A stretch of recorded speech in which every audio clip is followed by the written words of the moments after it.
ફીટલ heart rate બાળકના ધબકારા ઉપરથી બાળક દીકરો છે કે દીકરી એ જાણી શકાય. ફીટલ હાર્ટ રેટ એ પ્રેગ્નન્સીમાં બાળકની તંદુરસ્તી જોવા માટેનું સૌથી પહેલું અને ઇમ્પોર્ટન્ટ પેરામીટર છે જેને સોનોગ્રાફી દ્વારા ચેક કરવામાં આવે છે. નોર્મલ હાર્ટ રેટ એ બાળકને પૂરતા પ્રમાણમાં ઓક્સિજન મળે છે કે નહીં એની ડિટેલ આપે છે અને એબનોર્મલ હાર્ટબીટ બાળકમાં કોઈ તકલીફ છે કે નહીં એનું ઇન્ડિકેટ કરે છે.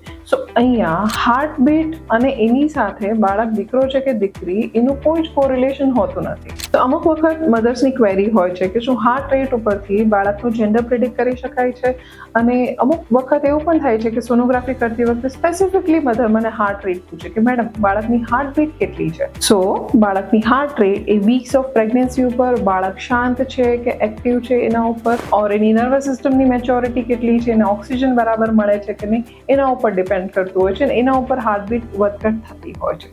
સો એ જેન્ડર કોઈ પણ હોય, દીકરો હોય કે દીકરી હોય, બંનેના હાર્ટબીટની રેન્જ તો સેમ જ હોય છે. એ જાણવું ખૂબ જ ઇમ્પોર્ટન્ટ છે. ગર્ભમાં રહેલા બાળકના ધબકારાની રેન્જ એ પ્રેગ્નન્સીના સ્ટેજીસ પ્રમાણે ડિફરન્ટ હોય છે. સામાન્ય રીતે શરૂઆતના 3 મહિનામાં બાળકની હાર્ટ રેટ 150 to 180 બીટ્સ પર મિનિટની આસપાસ હોય છે અને પાછળના 6 મહિનામાં એ 110 to 160 બીટ્સ પર મિનિટની આસપાસ હોય છે. જો આ હાર્ટ રેટ ઓછી હોય કે વધારે હોય એબનોર્મલી, તો તમારા ઓબ્સ્ટેટ્રિશિયનની સલાહ પ્રમાણે તમે સોનોગ્રાફી કરાવીને બાળક તંદુરસ્ત છે કે નહીં એ ચેક કરાવી શકો છો.